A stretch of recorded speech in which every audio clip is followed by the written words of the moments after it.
Grand Sud Info Loisirs sur Fréquence Évasion. Si vous aimez le mystère, le paranormal, et que vous souhaitez en savoir plus sur les recherches en cours, eh bien restez avec nous sur Fréquence Évasion et découvrons ensemble en compagnie de scientifiques et de témoins les phénomènes que l'on dit surnaturels. Patience, c'est dans une poignée de minutes sur Fréquence Évasion. Loisirs, culture, environnement, économie. Sur Fréquence Évasion, l'info dans le Sud est sans limite. Fréquence Évasion. Fréquence Évasion. Sur Fréquence Évasion, c'est l'heure d'ouvrir les dossiers du paranormal. Nous allons parler aujourd'hui de NDE, d'expérience aux frontières de la mort, en compagnie de Nicole Dron, qui a un témoignage magnifique à vous faire partager. Nicole Dron, bonjour et merci d'être avec nous. Bonjour Alain, bonjour à tous les auditeurs. Alors, nous allons décrire votre expérience que vous avez vécue à quelle époque déjà ? J'ai vécu cette expérience en 1968, en janvier 68, à la suite d'un accouchement. À la suite de l'accouchement de mon second enfant, de ma petite fille. Alors donc, je me rappelle qu'à cette époque-là, tout allait bien. On m'avait dit pendant l'accouchement que tout se déroulait bien, sauf qu'il était resté du placenta et que 3 semaines après l'accouchement, j'ai fait une très très grosse hémorragie et j'ai dû être emmenée en urgence donc à l'hôpital. Et je suis arrivée avec 5 de tension. On m'a mis en transfusion toute la nuit. Et le lendemain, je rentrais dans le bloc opératoire pour un curetage. Et c'est au cours de ce curetage qu'une seconde hémorragie s'est déclarée et qu'on a dû me faire une hystérectomie d'urgence, c'est-à-dire l'ablation de l'utérus. Et là, une deuxième, pendant cette intervention-là, une seconde hémorragie s'est déclarée. Et j'ai été déclarée cliniquement morte, c'est-à-dire que mon cœur s'est arrêté pendant, paraît-il, 45 secondes environ avec électrocardiogramme plat. Et c'est là que j'ai vécu la plus belle expérience de ma vie. Alors je me souviens que j'avais demandé au chirurgien, quand je l'avais vu se pencher sur moi avec son masque et son bistouri, je lui avais dit, mais surtout si vous devez m'opérer, parce que je ne savais pas toutes les répercussions, tout ce qui allait se dérouler après, si vous devez m'opérer, surtout attendez bien que je sois endormie. Il m'a dit, oui, mon petit compté, je me rappelle avoir compté jusque 7. Et après, je me rappelle m'être trouvée à la hauteur du plafond. Alors donc, vous savez, maintenant on parle de sortie du corps, on a des mots un petit peu spécialisés pour parler de toutes ces expériences-là. Mais moi, je me replace toujours à l'époque où j'ai vécu ça, où je ne savais pas du tout ce qui m'arrivait, où je n'avais pas tous ces mots-là. Et je pense que plus simplement, c'est de me retrouver à cette période-là. Et ça s'est passé spontanément ? Ça s'est passé spontanément. Je ne me souviens pas. On parle de sortie du corps, mais moi, je ne me rappelle même pas de ça. Je me rappelle que je me suis trouvée à la hauteur du plafond. Et alors, tout ce qui était mes sentiments, mes émotions, mes sensations profondes, mon être réel, disons, tout ça, c'était au plafond. Et pour la première fois de ma vie, je me sentais exister au-delà de mon corps, sans mon corps. Et je vous assure que c'est un sentiment particulier, étrange. Je prenais conscience d'être l'habitant de mon corps. J'avais une vision panoramique de 360 degrés. Je voyais tout le monde qui s'affairait autour de moi. Et bon, je me suis regardée. J'avais des tuyaux dans le nez, dans la bouche. Et pour la première fois de ma vie, je me voyais à l'extérieur de moi-même. Alors, j'avais 26 ans à l'époque. Vous savez, sans être une beauté, on a tout le monde la jeunesse pour soi, Dieu merci. Et quelquefois, en passant devant une glace, je me faisais un petit sourire en me disant, bon, mais c'est pas trop mal quand même, quoi. Mais là, je me regardais pour la première fois de ma vie, comme si j'étais quelqu'un d'autre. Et surtout pas à mon avantage à ce moment-là. J'étais cadavérique, je me suis dit, oh là là, ma fille, qu'est-ce que tu n'es pas belle. Mais ça n'avait pas l'importance que ça aurait dû avoir, vous savez, parce que déjà, je ne m'identifiais plus à mon corps. Et vous n'étiez pas surprise ? Non, je ne me rappelle pas être surprise. Je voyais tout le personnel, j'étais prise dans l'ambiance, disons. Je voyais tout le personnel médical qui s'affairait autour de moi. On apportait des bouteilles de sang. Dès qu'une bouteille de sang arrivait, vite, une infirmière courant chercher une autre. J'ai entendu le chirurgien qui a dit « elle me pète entre les mains ». D'ailleurs, ça m'a été confirmé, disons, 1 mois plus tard. Là, j'extrapole, vous voyez, je vais dans le futur. 1 mois plus tard, je vais, pour la première fois, je sors de chez moi. Je vais me faire encore une transfusion. Et je me rappelle que Le monsieur qui était responsable du laboratoire, c'est en même temps le chef du laboratoire de l'hôpital. Il m'a dit, Madame Dron, je suis chef du laboratoire de l'hôpital. Sachez que vous avez dévalisé la banque du sang. Bon, et je sors de là, je vais faire quelques emplettes. J'arrive dans un magasin, une jeune femme me dit, bonjour, la petite ressuscitée. On m'a appelée comme ça à l'hôpital. Je lui dis, bonjour, c'est une jeune femme. Je lui dis, bonjour madame, mademoiselle, excusez-moi, moi je ne vous connais pas. Elle me dit, moi je vous connais bien parce que je suis infirmière et j'ai assisté à votre opération. Dites donc, qu'est-ce que vous nous avez fait peur? Alors évidemment, je lui ai demandé ce qui s'était passé parce que c'est un peu normal, les médecins, les chirurgiens ne sont pas très prolixes en la matière.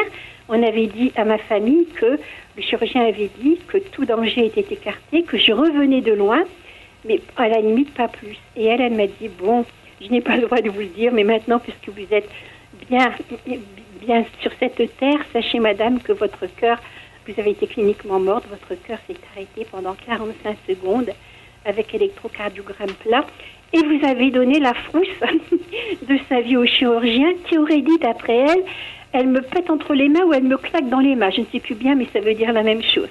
Ça déjà j'ai pu me rendre compte donc un mois après, alors je retourne dans cette salle d'opération. Je me rappelle que je ne m'y suis pas attardée très très longtemps. Et justement, Nicole, quelle était votre perception à ce moment-là? Je parle visuellement parlant. Je ne parle pas du champ de vision, puisque vous dites que vous voyez de tous les côtés à la fois. Mais est-ce que c'était aussi net ou plus net que la vision que l'on peut avoir avec ses yeux ici sur Terre? Bien plus net. C'est bien plus net parce qu'on voit de tous les côtés à la fois. Mais en même temps, vous pouvez traverser les choses. C'est quelque chose d'extraordinaire, c'est une autre façon de percevoir les choses. Vous pouvez être dessus, dessous, sur les côtés en même temps, mais c'est impossible à expliquer. Et sans aucune gêne. Sans aucune gêne. Je crois qu'on acquiert à ce moment-là des sens plus subtils qui sont inconcevables à notre façon de fonctionner, à notre mentalité terrestre. C'est comme si notre corps avait une anatomie humaine, disons, et que durant ces expériences-là, on arrive dans une autre anatomie, disons, plus subtile, avec d'autres sens qui peuvent appréhender la réalité d'une manière différente. Et ce qui fait qu'on ne se pose pas de questions. On ne se pose même pas la question. On est bien trop occupé à vivre les choses telles qu'elles sont. C'est comme quand vous avez le bonheur de faire un beau voyage. Dès que vous arrivez en pays étranger, pour peu que ce pays soit totalement différent du vôtre, on ne se pose pas une question, on vit les choses. On est accaparé, on vit. Et là, c'est la même chose. Donc, vous avez traversé les murs. J'ai traversé. Alors donc, dans cette salle de commande d'opération, je me rappelle à un certain moment avoir pensé à mon mari et à mon beau-père qui m'avait dit, avant qu'on m'enlève de ma chambre pour aller dans la salle d'opération, mon mari m'avait dit, t'en fais pas, ça va bien se passer, on t'attend dans la salle d'attente. Je pense à lui et instantanément, je me retrouve dans la salle d'attente de l'hôpital et je prends conscience de traverser les murs. Je n'ai même pas eu le temps de me poser des questions, ça s'est vite passé. Et puis je vous dirais que sur le coup, comme je disais tout à l'heure, on ne se pose pas les questions, on vit les choses. Après, je me suis dit, mais comment est-ce possible que sans savoir où se trouve la salle d'attente, puisque je n'avais jamais eu l'occasion d'y aller, eh bien, que je sois arrivée, que j'ai pu emprunter les couloirs, je ne pense même pas que j'ai emprunté les couloirs, je pense que ça s'est fait tac comme ça, quoi. Et être là-bas sur place, quoi. Et dans cette salle d'attente, je voyais mon mari et mon beau-père qui faisaient les 100 pas, et je me suis quand même interpellée parce qu'il n'y avait ni chaise ni banc. Je me suis dit quand même, pour une salle d'attente, c'est pas normal. Et puis comme j'étais encore bien terrestre dans mes raisonnements, je me suis dit, bon, quand dans ma cuisine, je vais faire un grand nettoyage, je mets les chaises dans le couloir et je nettoie tout. Peut-être qu'il y avait des travaux, peut-être qu'il y avait quelque chose comme ça. Mais ce qui m'a interpellée, c'était que surtout que je voyais mon beau-père et mon mari, donc, qui marchait, qui avait l'air de s'inquiéter, enfin, surtout mon beau-père. Et moi, je voulais me manifester à eux, je voulais leur dire, mais écoutez, tout va bien, bon, moi, je suis là. Alors, je faisais des coucous. Et je me rendais compte que personne ne me voyait. Je me mettais devant, je me mettais sur le côté. À un certain moment, j'ai même mis ma main sur l'épaule de mon beau-père et ma main a traversé son corps. Je me suis dit, mais qu'est-ce qui t'arrive, ma fille? Mais qu'est-ce qui t'arrive? Alors là, c'était un petit peu de panique. Et surtout, tout en étant moi, parce que je n'ai jamais perdu la notion d'être moi, j'avais cette faculté en même temps de traverser tout. Et je me suis trouvée dans le cœur de mon mari. Évidemment, je ne veux pas dire par là que je me suis trouvée dans son cœur physique. Je veux dire par là que je savais ce qu'il pensait. Dans son être profond. Dans son être profond. Je savais, c'était peut-être comme de la télépathie, mais j'étais très surprise parce que nous étions encore relativement jeunes mariés. Et j'aurais voulu, évidemment, mon ego aurait été satisfait de le voir se faire beaucoup de soucis pour moi en attendant. Mais bon, c'est vrai que j'étais rentrée pour un curetage et il y a d'autres opérations combien plus importantes. Mon mari attendait tout simplement. Mais moi, ça m'a déçue sur le coup. Mais en même temps, je savais aussi ce qu'il valait en tant qu'être humain, en tant qu'essence profonde. Et la même chose pour mon beau-père. Mes beaux-parents avaient perdu un fils de 25 ans, alors que mon mari avait 14 ans. Et Jacques, donc son frère, était décédé à la suite d'une noyade. Et malheureusement, il a voulu sauver quelqu'un et tout, enfin un ami, et tous les deux, ils sont restés. C'était un désespoir profond dans la vie de mes beaux-parents. Et bien sûr, il ne leur restait plus qu'un enfant, c'est-à-dire mon mari, qui avait 14 ans. Et ils ont reporté toute leur affection sur mon mari. Et plus tard, quand je l'ai rencontré, quand nous nous sommes mariés, évidemment, je savais qu'ils m'aimaient beaucoup, mes beaux-parents, qu'ils avaient une grande affection pour moi, mais en même temps, j'avais l'impression de leur voler leur fils, quelque part, celui qui restait. Et j'avais surtout l'impression qu'ils ne m'aimaient que suivant ma capacité de rendre leur fils heureux. Et ça me faisait de la peine. Et là, j'étais dans le cœur de mon beau-père, là. Et contrairement à mon mari, lui, il avait quel âge, une trentaine d'années à l'époque. Mon beau-père était quand même plus âgé, peut-être 65 ans, peut-être un peu plus. Et il avait l'expérience de la vie. Et donc, il avait peur que mes enfants soient orphelins. Il avait peur qu'il m'arrive quelque chose de grave. Il anticipait les choses. Et je voyais qu'il avait, disons, une affection profonde pour moi. C'était un peu comme une fusion. C'était une osmose. Une osmose. Une fusion, une osmose, oui, absolument. Oui, oui. Et c'est même très, très important parce que là, on connaît les gens de l'intérieur. On n'est plus soumis à ses propres pensées, ses propres projections sur les gens. D'ailleurs, on retrouve un peu le même schéma chez tous les expérienceurs. Oui, je pense, parce que j'ai bien essayé de comprendre les choses après. C'est pour ça qu'après, on a besoin non plus seulement d'un savoir académique, mais on a besoin vraiment d'un savoir bien plus profond des lois de la nature et de la vie. Mais là, je pense qu'on est en rapport avec l'être véritable, avec l'essence véritable. Alors, Nicole, qu'est-ce qui s'est passé après ? Alors après, je ne sais pas. Il y a, vous savez, quelquefois des liaisons qui me manquent, mais je me rappelle m'être trouvée dans un abîme de ténèbres, de silence. C'était l'obscurité, le néant, les ténèbres à l'échelle, maintenant je dirais le mot cosmique, je ne l'avais pas à ce moment-là, mais à l'échelle universelle, disons. Et là, j'aurais tout donné, vous voyez, pour entendre un son, pour voir quelque chose. Alors finalement, c'était le néant sans l'être, puisque vous étiez consciente. Oui, absolument, oui. Oui, j'avais une partie de moi totalement, mais beaucoup plus consciente même que ma partie consciente humaine actuelle. C'était une lucidité totale déjà à ce moment-là. Je ne dis pas lucidité totale, mais une tellement plus grande lucidité. Et je me rappelle m'être dit, enfin, ça y est ma fille, tu es morte.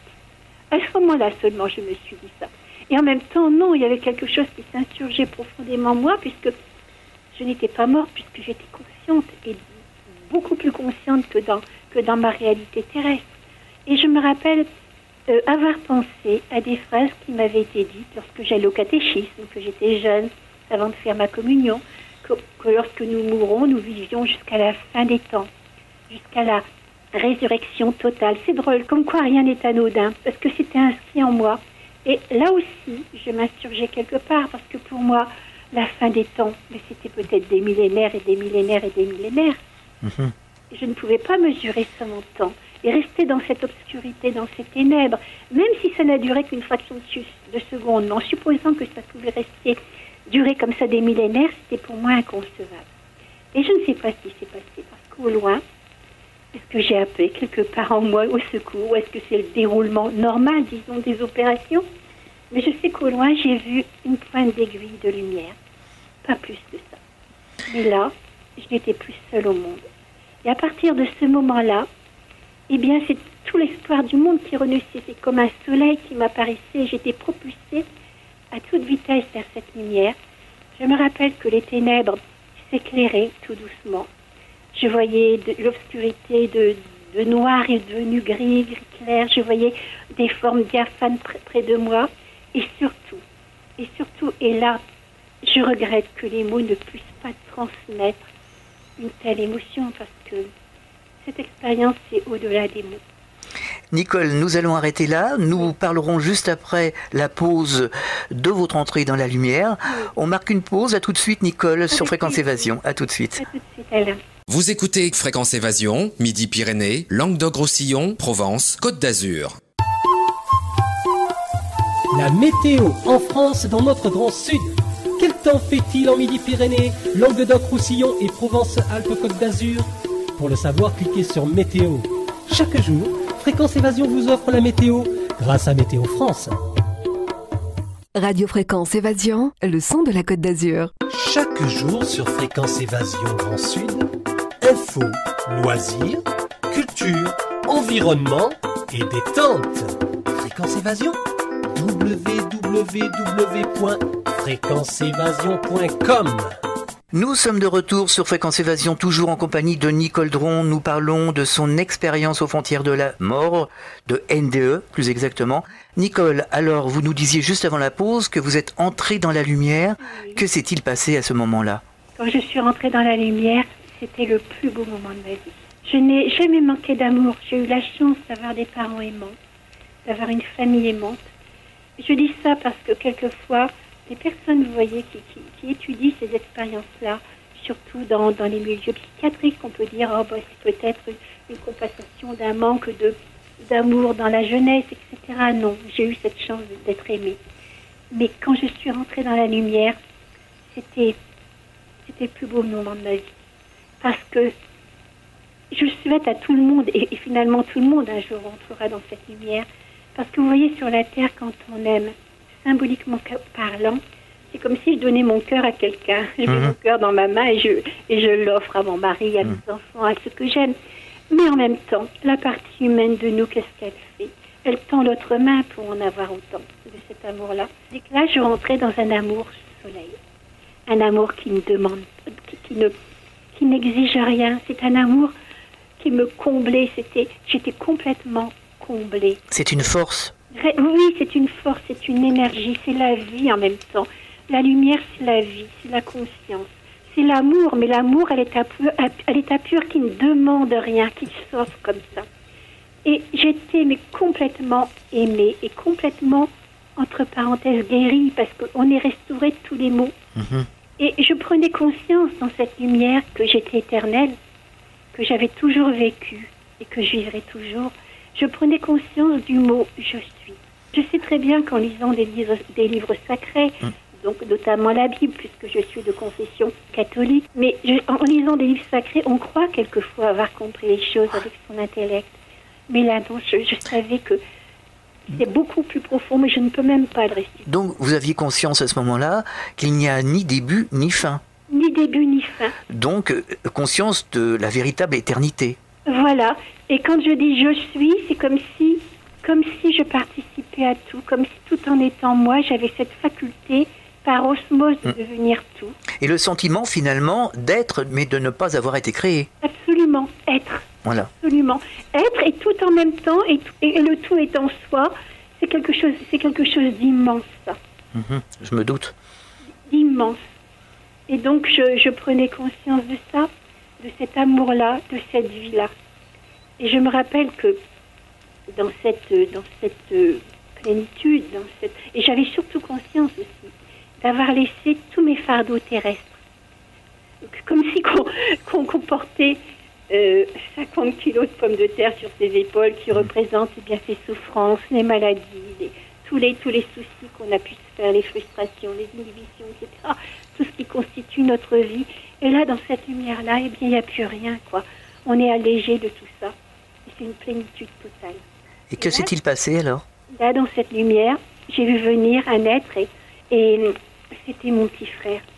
Mes parents avaient perdu un petit bébé de 7 mois alors que j'avais 11 ans. J'étais sa petite maman. Et j'ai beaucoup souffert. Mes parents ont beaucoup souffert quand il est décédé, mais moi aussi.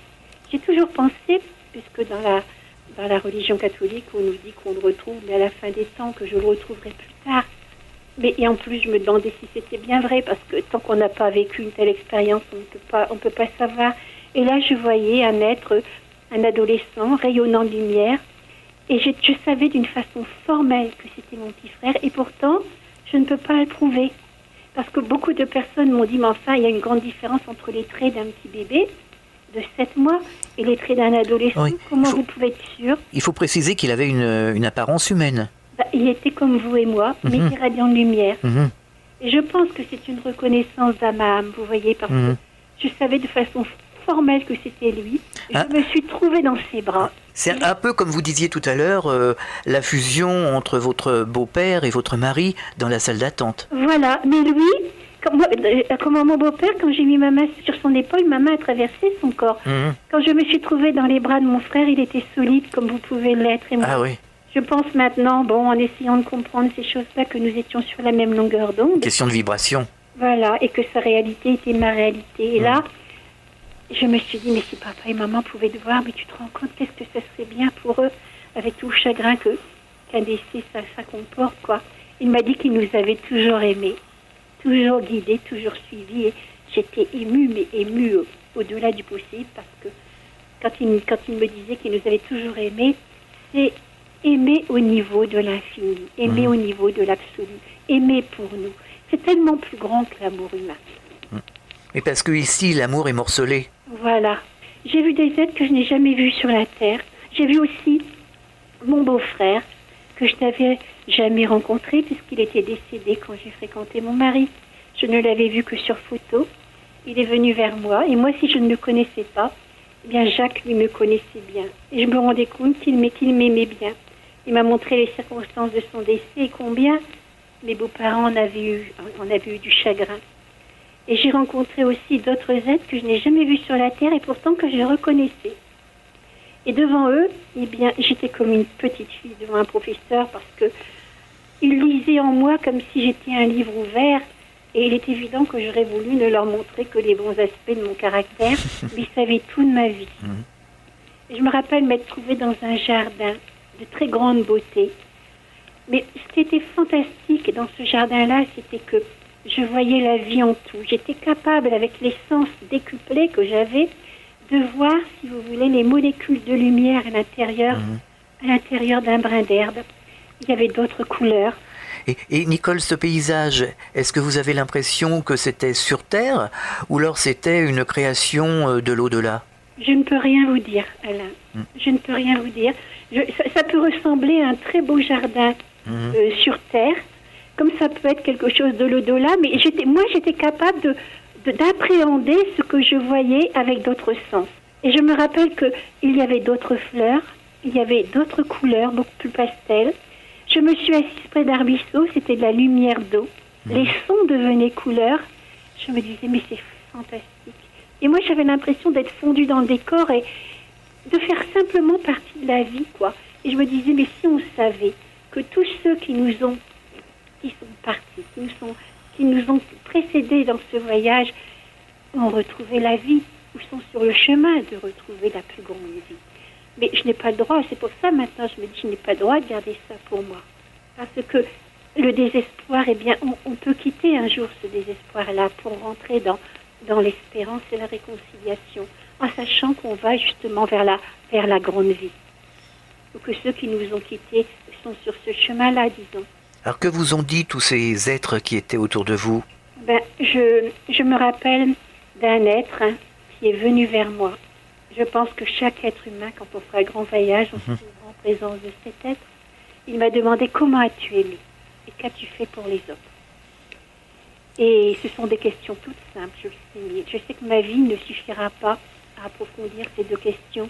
Et en même temps qu'il me posait ces questions, j'avais une vision, je pense, symbolique de toute l'humanité qui avait les bras levés vers le ciel d'une façon éplorée, si vous voulez.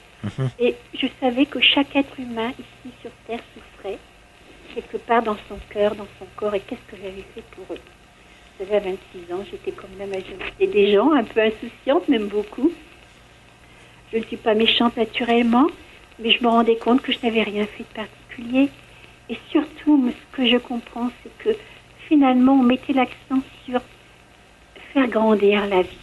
faire grandir la vie en moi, mais aussi autour de moi, savoir respecter un brin d'herbe, un animal, savoir aider les gens à, bien sûr, je dirais bien si quelqu'un a faim, de pouvoir l'aider financièrement, etc. Un sourire, c'est beaucoup. Mais aussi, si on n'a pas passé par des problèmes psychologiques, on ne peut pas comprendre ceux qui souffrent affectivement. C'est sûr.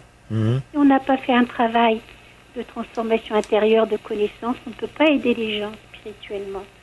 C'est très vaste. Je comprenais que j'avais un immense travail de connaissance de moi à faire, de transformation pour faire grandir la vie en moi, mais aussi peut-être pour aider à ma manière les gens à grandir. Et je dis que cette expérience est encore beaucoup plus profonde et ça va encore beaucoup plus loin que ce que je viens de raconter juste ici. Mais si elle s'était arrêtée là, je dirais merci déjà.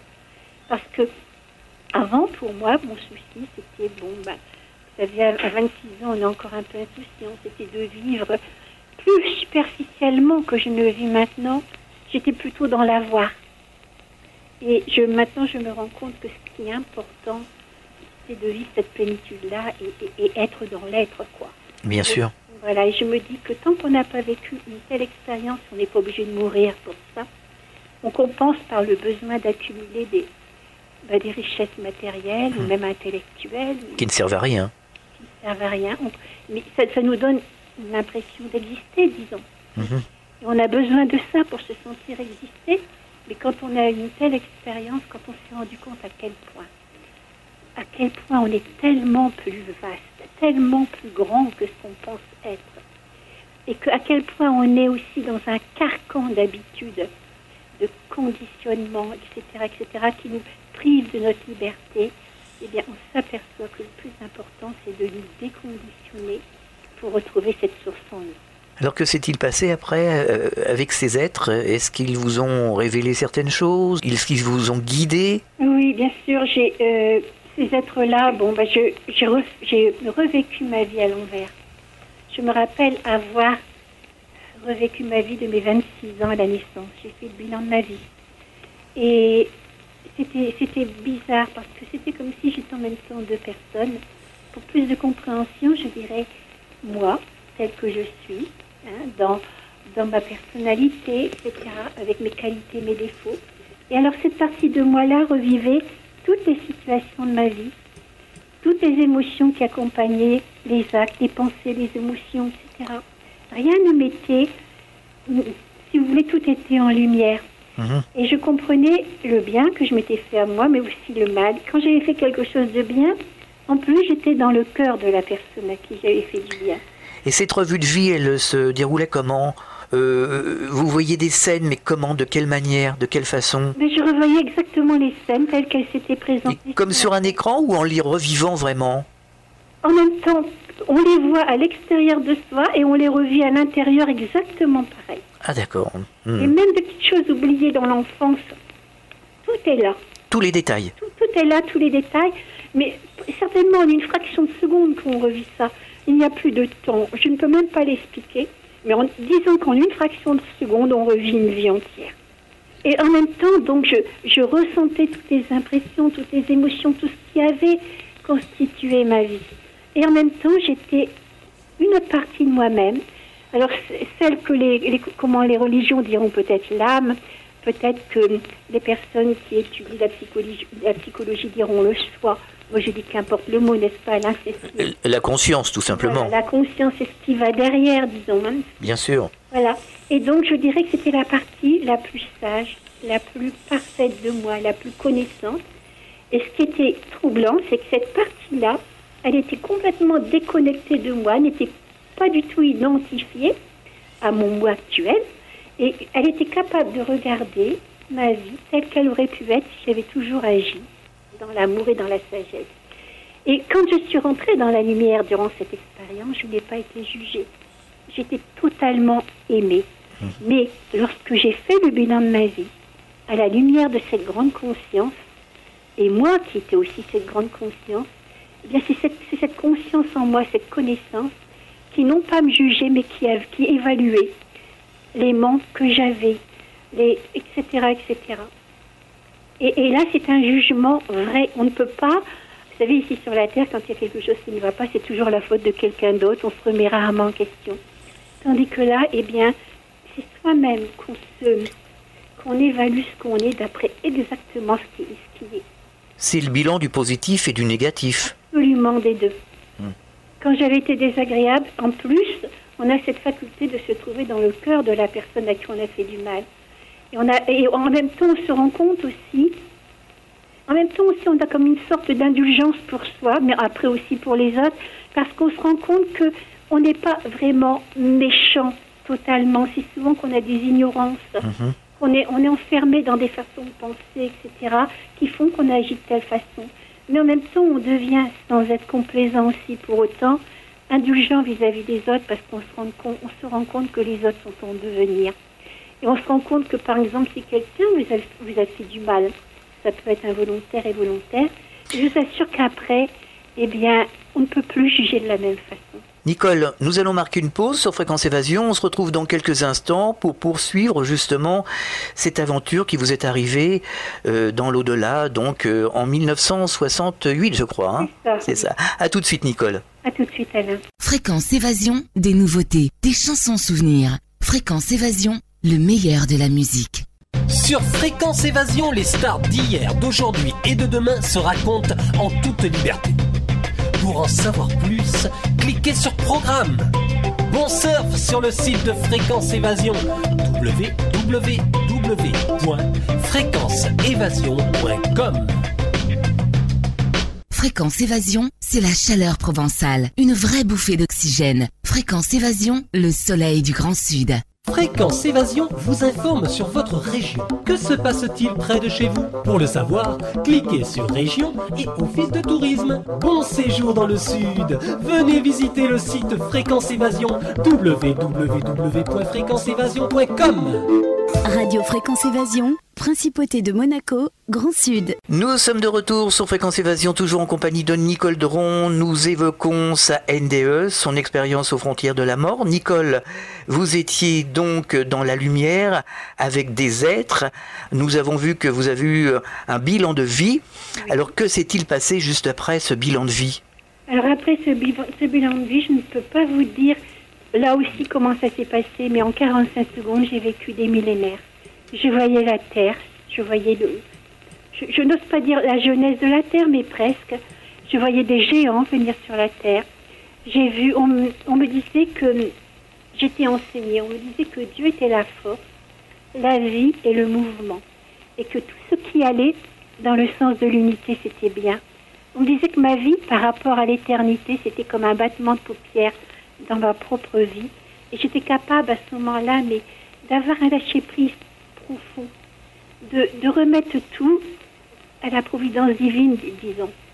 On me disait que le Christ, Bouddha et Mahomet, sur des plans intérieurs, travaillaient à la régénération de la Terre. Peut-être pas, j'ai réfléchi beaucoup à tout ça plus tard, peut-être pas après dans les rituels, les cultes, etc., mais sur les plans intérieurs, j'ai ressenti sur le plan de la transformation de soi.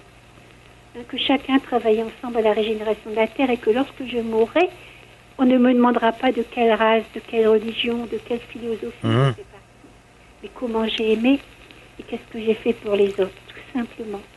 C'est l'altruiste qui compte. Mais bien sûr, ce sont toutes les qualités finalement qui sont mises en dérision en ce moment dans notre monde. Alors moi, ce que j'appelle maintenant des valeurs, c'est un autre mot pour parler des vertus qui sont bien sûr l'honnêteté, le courage, qui sont la générosité, l'altruisme. Et ce que je peux dire, ce que j'ai vraiment compris profondément, c'est que si maintenant on s'habille, si on a les moyens d'avoir une belle voiture, de s'habiller avec des beaux vêtements, etc., bien de l'autre côté, ben non, ça va rester. Oui, c'est très matériel, ouais. C'est très matériel. Et nos beaux vêtements, et ça je peux le dire, parce que j'en ai eu l'expérience, nos beaux vêtements, ce sera la lumière. Qui font, si vous voulez, nos vêtements. Ce sera ça, notre vêtement. Ce sera notre qualité intérieure d'être. On nous demande ici de faire des efforts, tout simplement. Absolument. De travailler. Oui. On me montrait aussi que la vie était partout dans l'univers. Bon, maintenant, je m'intéresse bien sûr à la compréhension de cette expérience, mais c'est vaste aussi, parce que je m'intéresse à la réalité aussi, peut-être d'autres humanités, parce que je voyais qu'on me disait que c'était partout dans l'univers. Sur d'autres planètes. peut-être aussi sur d'autres planètes, absolument. Oui, oui. Et bon, mais c'est quelque chose de vaste. Et qu'est-ce qu'on me disait encore? On me montrait, je voyais mes enfants grandir. J'étais très fière d'eux. De l'autre côté, une maman reste une maman. Et on me montrait aussi à certains moments dans le futur, c'est comme si le futur était déjà là, on me montrait que mes beaux-parents et ma grand-mère, qui avaient sensiblement le même âge, à 3 ans près, vous voyez, je les voyais partir, je les voyais quitter cette terre. Et dans un laps de temps très rapproché, on me disait que 2 d'entre eux partiraient à 3 semaines d'intervalle. Quand j'ai dit ça plus tard à mon mari, bien longtemps après, j'ai dit, tu sais, il y en a 2 qui vont mourir à 3 semaines d'intervalle, peut-être 3 mois si je me suis trompée. Et ça s'est passé comme ça. J'ai eu donc cette expérience en 68.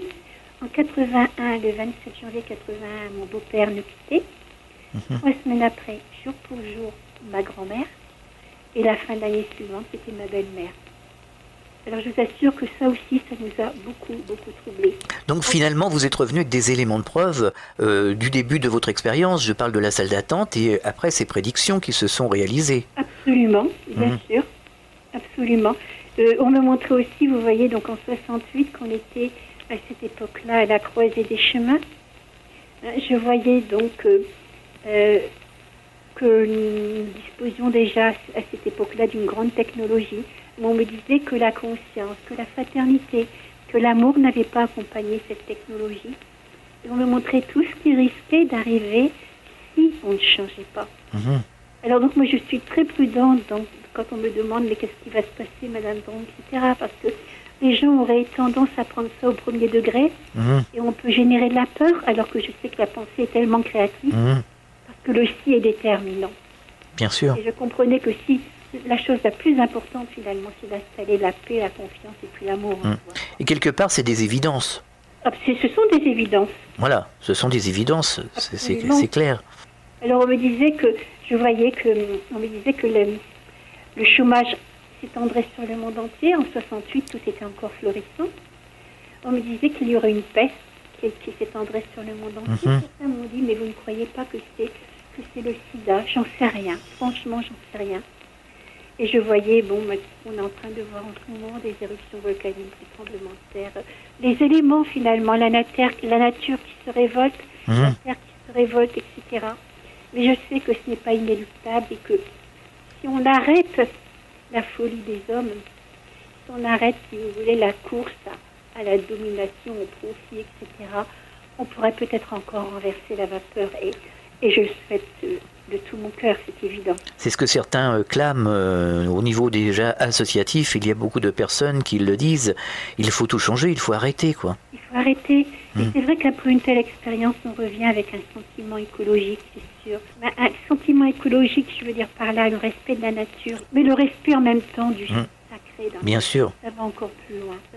Alors, qu'est-ce qu'on me disait aussi? On m'a montré que j'avais déjà vécu sur cette terre. Alors, moi qui avais été élevée dans la religion catholique traditionnelle, c'est évident qu'on ne parlait pas de ça. J'ai vu que, mais de l'autre côté, c'était évident. On m'a montré d'autres tranches de vie que j'aurais vécues. Le lien qui unissait mes vies. Et on m'a dit que je reviendrais, qu'on revient sur la terre tant qu'on n'a pas acquis assez d'amour et de sagesse, que tout était une question d'évolution. Et quand vous avez vu ces tranches de vie, est-ce que vous avez eu, à ce moment-là, eu conscience de les avoir vécues antérieurement? Ah oui, absolument, parce qu'on les voit qu'en même temps, on sait qu'on est parti de ça, qu'on fait partie de ces tranches de vie-là. Et on les ressent comme quelque chose qu'on a vécu aujourd'hui. Absolument, absolument, oui. Alors c'était même quelque chose de très, très étrange, parce qu'à certains moments, c'est comme si que tout était là en potentialité, mais que rien n'est déterminé pour autant. Parce que j'avais, donc en 68, c'est comme si j'avais plusieurs possibilités qui se présentaient, par exemple, comme des chemins différents. Et suivant le chemin que j'allais emprunter, j'allais avoir des expériences ou des rencontres, etc., différentes. C'est un petit peu comme, vous savez, un jeune qui quitte l'université et qui fait des curriculum vitae à différentes entreprises. Et puis les entreprises vont lui envoyer une missive pour lui dire oui, non, etc. Ce n'est pas forcément ni bien ni mal, mais il y a des possibilités différentes. Mais en même temps, on me montrait que dans chaque chemin, même si les rencontres étaient différentes et les expériences un peu différentes, j'avais la même leçon de vie à apprendre. Et ensuite, alors, comment s'est poursuivie l'expérience? Eh bien, on me disait aussi que le Christ allait revenir sur la terre et que c'était imminent. De quelle façon? Alors là, je ne peux pas vous dire si c'est un être réel en chair et en os qui reviendra. Je n'ai pas du tout cette impression-là parce que le Christ, tel que je le comprenais dans cette expérience-là, d'ailleurs, ça m'a fait pleurer, c'était quelque chose d'immense. Pour moi, ça représentait la plénitude de Dieu dans l'être humain. Et on me disait qu'aucune religion n'en avait le monopole parce que le Christ, c'est Dieu dans l'homme, quoi. Bien sûr, oui. Absolument. Là, c'est comme si on n'était qu'une toute petite étincelle de ça en potentialité et qu'on avait à développer cette sagesse, cet amour, cette vie-là en nous. C'est comme si qu'on avait à la développer au maximum. Et c'est ça le Christ, c'est l'ensemble de toute cette petite flamme-là. Et j'ai pleuré là. J'ai pleuré parce que je comprenais que tout ce qu'on me montrait, toutes les horreurs qui pourraient se passer si on vit justement d'une manière si égoïste, si insensibles les uns aux autres. On le voit bien aujourd'hui d'ailleurs. Hein. Absolument. Et là, je pleurais parce que je me rendais compte que la seule chose finalement qu'on a à faire, c'est à développer l'amour en nous. L'amour intelligent, disons. C'est pas toujours facile, on n'est pas parfait, mais on doit faire des efforts et essayer de se corriger au fur et à mesure que le temps passe. Mais bien sûr. Et alors donc, je me rappelle après, je ne sais pas là aussi comment ça s'est fait, mais je me rappelle d'une incursion de plus en plus profonde dans ma conscience. Et c'est comme si j'allais de plan en plan. Mais ce n'est pas, vous savez, ouvrir une porte, monter 3 marches, faire un plan, etc. On rejoint un petit peu la théorie de Jacqueline Bousquet qui parle de champ vibratoire, tout simplement.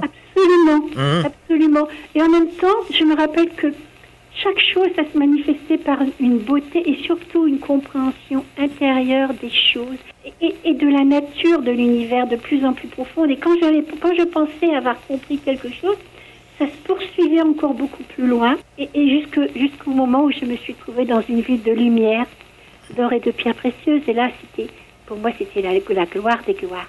À quoi attribuer justement cette ville de lumière et de pierres précieuses? Alors moi, je me contentais d'avoir vécu ça. Et je vais dire, plusieurs personnes m'ont dit, vous ne croyez pas que c'est la Jérusalem céleste telle qu'on en... Je n'en sais rien. J'évite d'interpréter. Ah oui. Mais c'était quelque chose, c'était un plan absolument élevé parce que ce que je voyais, tout ce que je voyais en or, c'était de la lumière d'or. C'était quelque chose d'extrêmement élevé. Et là, je me rappelle avoir revécu encore ma vie, d'en avoir encore saisi d'autres aspects. Et à aucun moment ça vous a perturbé, vous n'avez pas eu peur, c'était toujours dans l'amour et le bien-être. En même temps, on est élevé au plus haut point. Parce qu'on comprend à ce moment-là, on est dans la connaissance, dans la sagesse, dans l'amour vrai. On est élevé à cette hauteur-là. On sait le pourquoi du comment. Voilà. Et donc, dans cette ville-là, on m'a montré aussi ce que c'est, parce qu'on m'avait demandé, durant l'expérience, on m'avait demandé si je voulais rester dans cette lumière ou si je voulais revenir sur la Terre. Et vous savez, ça peut faire bondir beaucoup d'auditeurs qui pourraient m'écouter, mais on n'a pas envie de revenir sur la Terre. C'est un petit peu comme si on demandait une goutte d'eau, si elle veut rester une goutte d'eau séparée, si elle veut participer à l'océan, si elle veut devenir l'océan.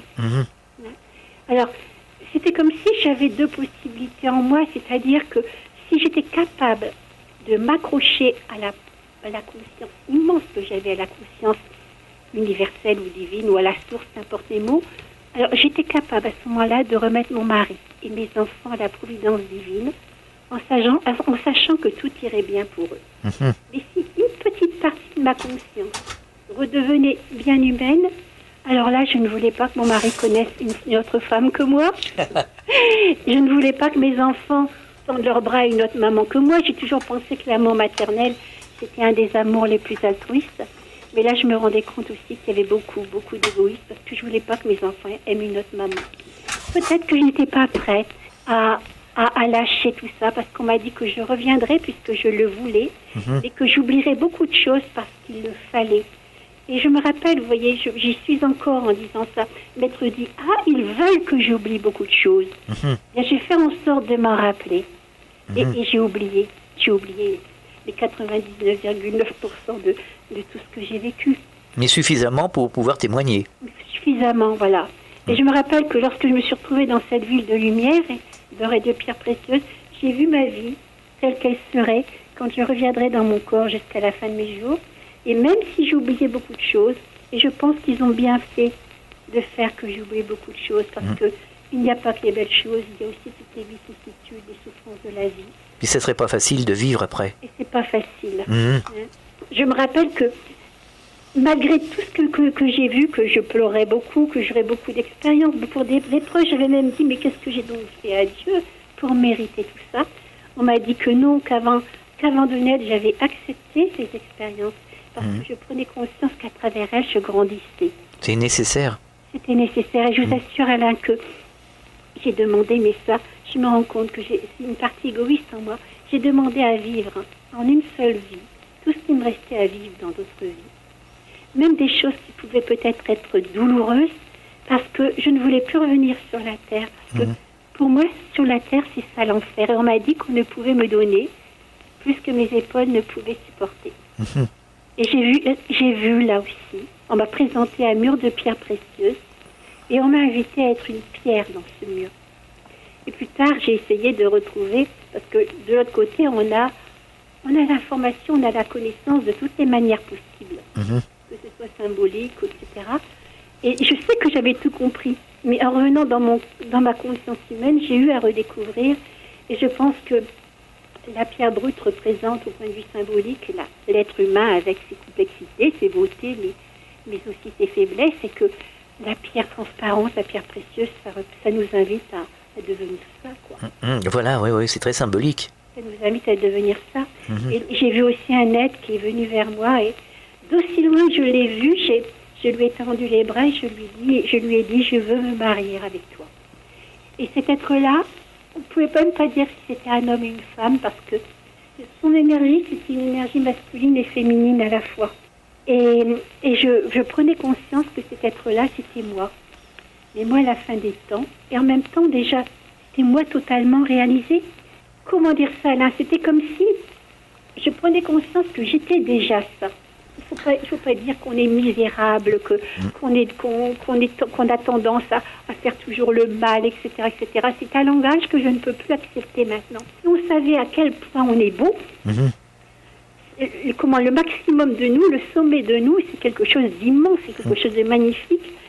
Et donc je prenais conscience que j'étais ça. J'étais ça dans la mesure où j'étais capable de vivre à la pointe de mon âme, et que c'était mon incapacité à vivre toujours au maximum de moi, quoi, à la pointe de moi, eh bien, qui attire les expériences dans ma vie. Donc, à travers ces expériences-là, je puisse m'approcher de plus en plus de cette splendeur qu'on est là. J'ai rencontré, il y a quelques années, en Suisse, une dame qui a fait la même expérience que moi et qui m'a dit, tu sais bien, Nicole, que les blessures ne sont que les expériences qui guérissent. Ben oui, parce qu'à travers elles, on acquiert, eh bien, nos manques, quoi, finalement, hein, la persévérance. Et c'est pour ça qu'on est là. Voilà. Tout simplement, pour gravir l'échelle, les marches de l'escalier tout doucement. Absolument. Pour arriver en haut de l'escalier. Et en même temps, de voir ça, de voir ce qu'on est, la splendeur de ce que l'on est, on n'a qu'une envie, c'est de se fondre dans ce qu'on est déjà, quoi. Sacrée leçon d'humilité. Et justement, quand on parle de se fondre dans ce tout, est-ce qu'on a l'impression de garder quand même son individualité? Moi, je n'ai jamais eu l'impression, je n'ai jamais senti que je perdais quoi que ce soit. C'était plutôt un agrandissement de ce que j'étais. Et un partage. Une osmose. Une osmose, oui. Un agrandissement, une fusion, une osmose, mais sans perdre quoi que ce soit. Alors donc, je sais qu'au-delà de cette ville de lumière, de cette ville d'or, il y a eu autre chose, je le sais. Je suis incapable de l'exprimer en mots. C'est comme un rien qui est tout, quoi. Une connaissance totale, mais tout ça sans mots. Je ne peux pas l'exprimer. Oui, ça se fait d'une manière automatique. Oui. C'est comme ça, voilà, tout simplement. Oui, une perception d'un tout. Je ne peux pas exprimer. Un savoir universel. Oui, absolument. Mais on n'a même pas du mal à comprendre les choses dans cet état-là. C'est évident. C'est notre nature même, quoi. Bien sûr, puisque vous disiez un jour qu'on était tous des atomes de lumière, une étincelle, une partie de cette lumière. Oui. Donc si on est une partie de cette lumière, c'est obligatoire que l'on ait conscience de toutes ces choses-là quand on se trouve justement dans l'expérience. Bien sûr. C'est comme si les possibilités de nos pensées, de notre cerveau sont décuplées, quoi. C'est extraordinaire. Alors je ne me rappelle pas si mon petit frère, j'ai toujours tendance à dire mon petit frère alors que son âme c'était une âme d'adulte. Ouais. Disons que je ne me rappelle pas si mon frère m'a accompagné dans cette vie de lumière. Je me rappelle que nous nous sommes fait nos adieux. Il m'a dit, tu diras à papa et à maman d'être très indulgents à la fin de la vie de notre grand-mère maternelle. Et je me voyais donc, puisque ma grand-mère vivait encore au temps où j'ai fait cette expérience, et je voyais la fin de la vie de ma grand-mère. Et on me montrait que ma grand-mère, elle aurait aussi un ramollissement cérébral et qu'elle aurait peut-être des attitudes, etc., qui ont fait mal au cœur à la fin de la vie de mes parents, puisque mes parents adoraient ma grand-mère. Au départ, on ne comprend pas pourquoi, tant que le docteur ne dit pas, c'est ceci, cela. Et c'est ce qui est arrivé. Mais ce qu'il m'a dit, mon frère, c'est exactement passé comme ça. À la fin de sa vie, ma grand-mère a fait un ramollissement cérébral. Elle a refusé d'aller dîner, d'aller déjeuner tous les dimanches chez mes parents comme elle faisait auparavant, en prétextant la fatigue et le grand âge. Et c'était normal, mais finalement, c'était pas ça. C'était déjà la maladie qui s'installait. Encore une prévision qui s'est révélée exacte. Révélée exacte. Et mon frère me disait de dire à mes parents d'être indulgents à la fin de la vie de ma grand-mère, parce que c'était pas tellement évident au départ, vous voyez. Bien sûr. Et là aussi, il m'a dit aussi, mon frère, de ne pas parler de cette expérience avant 17 ans, parce que si j'en parlais avant ces 17 ans, ça serait considéré comme un traumatisme consécutif à un choc opératoire. Et ce qui est très troublant, c'est qu'il y a quelques années, il n'y a pas tellement longtemps, j'avais été invitée à partager cette expérience-là sur la Côte d'Azur. Et comme je le fais à chaque fois, je demande si dans la salle, il y a quelqu'un qui a vécu aussi cette expérience, et une dame m'a dit, moi, madame. Et je suis venue voir si vous disiez la vérité. Alors j'ai dit à votre idée, elle me dit oui. Ça ne trompe pas. Elle me dit en plus, j'en ai la preuve. J'ai dit, quelle preuve? Alors elle me dit, vous avez vécu cette expérience en 68. On vous a demandé d'attendre 17 ans, donc 85. Et moi, j'ai vécu cette expérience en 74 et on m'a demandé d'attendre 11 ans. Ah, d'accord, oui. Effectivement. Alors, ne me demandez pas pourquoi, là. Je ne sais pas. Pourquoi 17 ans? Parce que arrivé à notre époque, les choses ont certainement évolué et les gens sont plus réceptifs. C'est ce que mon mari m'a dit. C'est ce que mon mari m'a dit. Tout simplement, oui. Que c'est ça. Et donc, avec mon frère, nous nous sommes fait nos adieux. Je ne me rappelle pas être sortie de mon corps, mais je me rappelle avoir réintégré mon corps en passant par la tête. Alors justement, Nicole, nous verrons ça juste après la dernière pause. On se retrouve dans quelques instants pour la conclusion de cette émission sur Fréquence Évasion et nous parlerons du retour dans le corps. À tout de suite, Nicole. À tout de suite, Alain. Prenez de l'altitude avec Fréquence Évasion. Venez découvrir la cuisine et les recettes du Grand Sud. De la Corse à la Provence, du Languedoc au pays toulousain, toutes les recettes du terroir vous sont proposées sur le site de Fréquence Évasion. Cliquez sur Programme et Cuisine. Bon appétit avec Fréquence Évasion. www.fréquenceévasion.com. Votre soirée télé sur les 6 chaînes et la TNT. Qu'allez-vous regarder ce soir? Pour en savoir plus, cliquez sur Programme TV. Fréquence Évasion vous propose le programme de votre soirée grâce à programme-télé.org. Bonne soirée à la télé ou sur Fréquence Évasion. De Menton à Toulouse, Radio Fréquence Évasion, le soleil du Grand Sud. Nous sommes de retour sur Fréquence Évasion, toujours en compagnie de Nicole Dron. Nous parlons de son expérience de NDE. Nicole, c'est le moment de retourner dans son corps. Comment ça s'est passé? Eh bien, je ne sais pas du tout le processus parce que ça se fait naturellement. Mais je me rappelle avoir réintégré mon corps en passant par ma tête. Et je reprenais comme ça possession de mon corps. Mais par contre, ce que je peux dire, c'est que avant de réincorporer mon corps, j'ai pris conscience que je traversais des zones de plus en plus sombres, de plus en plus ténébreuses. Lorsque je suis sortie de mon corps, j'étais propulsée, pour ainsi dire, instantanément vers la lumière. Lorsque je suis rentrée dans mon corps, je me suis rendu compte qu'il y avait autour de la Terre des âmes en souffrance. Et j'ai envie de dire qu'il y a peut-être des êtres qui sont lourds, qui sont encore accrochés à la Terre, qui ont peut-être des envies terrestres, qui les amarrent ici, etc. Il faut surtout les aider, prier pour eux. J'ai envie de dire ça. Et donc je suis rentrée par ma tête, j'ai réincorporé mon corps. Je me suis réveillée parce qu'on a dû me donner une paire de claques. Je sais que le médecin, maintenant, quand on est opéré, on est dans une salle de réanimation et on attend bien sagement, enfin du moins le personnel attend qu'on se réveille. J'avais été opérée en urgence, il a fallu me réveiller très très vite. Le médecin me l'avait dit à ce moment-là quand je me suis réveillée, mais je ne me rappelle plus pourquoi. Donc on a dû me donner une paire de claques et lorsque je me suis réveillée, j'avais dans les oreilles une musique de toute beauté.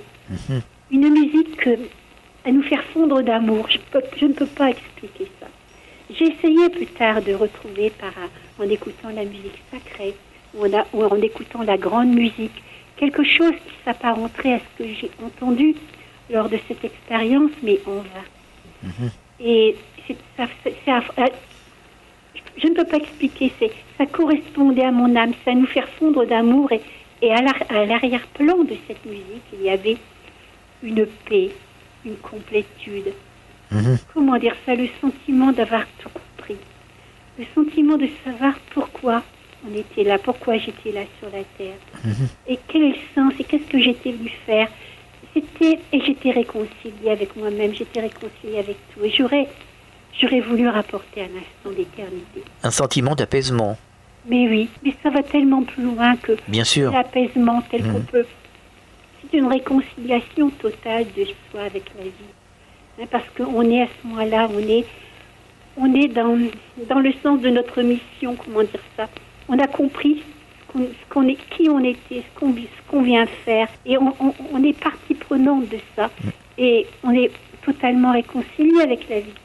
Et j'aurais voulu rapporter ça en me réveillant, mais malheureusement, donc j'étais ouverte du nombril au pubis, j'avais une attache et la souffrance s'est réveillée et j'ai eu l'impression de tout perdre, quoi. Bien sûr. Je n'ai ramené que quelques miettes. C'est beaucoup pour la majorité des gens qui n'ont pas vécu cette expérience. C'est infiniment peu pour moi. C'est très frustrant, mais je dis merci. Quelles ont été les répercussions après cette expérience? Les répercussions, c'est immense. Je ne peux pas le dire en quelques mots, puis en même temps, c'est du domaine du subtil. Je crois que c'est même pas avec des mots, c'est avec des sentiments, des sensations. Mais je dirais que par rapport à la mort, déjà, je sais que la mort n'existe pas. C'est vraiment important déjà de le savoir, d'en avoir conscience. Mais absolument, comme tout le monde, attention, hein, je suis très très humaine. Bon, mais j'ai peur de mourir. J'ai peur de mourir dans le sens où j'ai peur de souffrir avant de mourir. Hein, j'ai peur, par exemple, des grandes maladies invalidantes qui nous font être dépendants de beaucoup de choses, bien sûr. Mais par rapport à la majorité des personnes qui se disent, mais après, il n'y a plus rien, quoi, c'est néant. Je n'ai pas cette angoisse-là. Par contre, ça s'accompagne d'une exigence de vie, d'une qualité de vie, Vous contrôlez vos actes. Oui, de ne pas vivre d'une façon superficielle. C'est comme un sentiment de responsabilité. Quand je vais mourir, qu'est-ce que je vais présenter? C'est même pas une question de jugement. Je ne sais pas. On prend conscience de qui on est, de sa responsabilité envers soi. L'importance de vivre vrai, de ne pas rester dans une superficialité, dans des faux semblants, etc. Ça appelle à la réflexion. Voilà, pour soi, mais pour les autres aussi. Bien sûr. De vos enfants, etc. Alors donc ça s'accompagne en même temps, on ne peut pas forcer les êtres et les choses, mais en même temps, c'est... Par exemple, quand je regarde la télé, quand je regarde nos jeunes à qui on propose des choses très superficielles, où on montre la violence. À la télévision, par exemple. Et je me dis, quelle responsabilité vis-à-vis de nos enfants, etc. Et ça me fait mal. Je ne vais pas, par exemple, inciter mes enfants à vivre uniquement pour les performances, ou le pouvoir, ou pour la réussite sociale. Tant mieux s'ils peuvent être heureux dans la vie, mais pour moi, l'important, c'est la qualité de ce qu'ils sont, quoi. Bien sûr, retrouver les vraies valeurs. Voilà, donc il y a une autre exigence. Et aussi, il y a, par exemple, ce sentiment écologique où tout est sacré, quoi. Notre terre, c'est une mer, quoi. C'est quelque chose d'extraordinaire. Il faut protéger la nature, les animaux, l'environnement. Mais absolument. Et surtout qu'on me disait durant l'expérience que notre terre n'était pas une planète sacrée et qu'elle était dans le processus de devenir une planète sacrée. Là aussi, j'ai dû chercher après tout ce que ça voulait dire. Qu'on rentre dans un processus de conscience où, par exemple, chaque être humain est sur une certaine longueur d'onde, mais aussi les planètes, etc. Et regarder notre responsabilité de contribuer à ce qu'une planète ait un niveau de conscience supérieur. On fait partie d'elle, quoi. On a encore beaucoup de chemin à faire. Voilà. Et en même temps aussi, c'est au point de vue de la grande religion. Combien de fois on m'a demandé, mais après une telle expérience, Madame Dron, vous êtes toujours catholique, il est évident que je ne vais pas renier ma religion. Elle a des trésors. Oui, mais les religions sont bien humaines. Mais bien sûr. Mais je ne me sens plus, disons, limitée par les institutions religieuses. Bien sûr. Pour moi, il y a la religion de l'amour, quoi. Bien sûr, il faut sortir du dogme, c'est tout. Voilà. Pour moi, la véritable religion, c'est le chemin qui, dans toute religion ou philosophie, vous fait transformer de la chenille en papillon. C'est pour ça qu'il faut savoir observer, regarder la nature. Absolument. Et là, je pense qu'on trouve toutes les réponses. Voilà. Et l'important, ce n'est pas de dire je fais partie d'une telle religion, etc. Non. Si les religions ou les philosophies vous donnent les outils pour aller jusqu'à découvrir la source en vous, c'est quelque chose de magnifique, mais l'important, c'est de devenir cette source-là. Il faut faire abstraction des titres et des religions. Voilà. Il faut retrouver cette lumière en soi-même et puis l'épanouir. De manière universelle, quoi, une lumière universelle. Oui. Nicole, il y aura peut-être un livre à conseiller par rapport à cette expérience, un livre que les auditeurs de Fréquence Évasion pourraient lire, je ne sais pas. Il y en a beaucoup.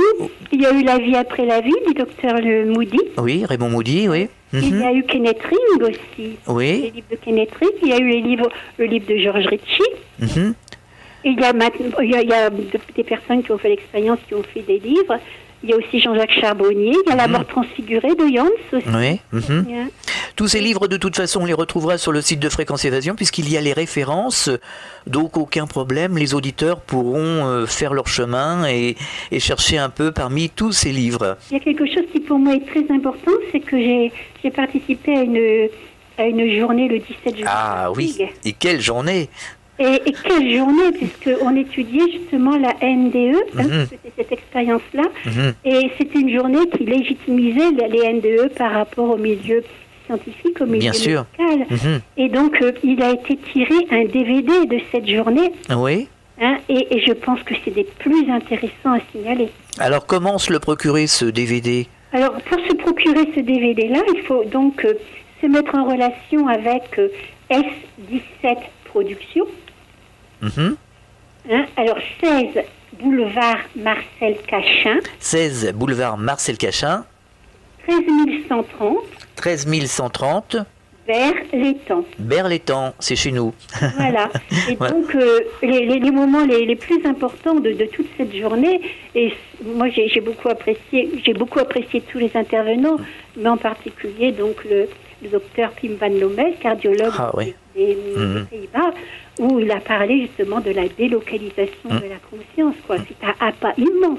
Il y a un site internet, c'est 30 ans de NDE. Oui. Nous sommes en lien, donc les auditeurs pourront le trouver sur le site de Fréquence Évasion, il n'y a aucun problème. NDE 30 ans. Voilà.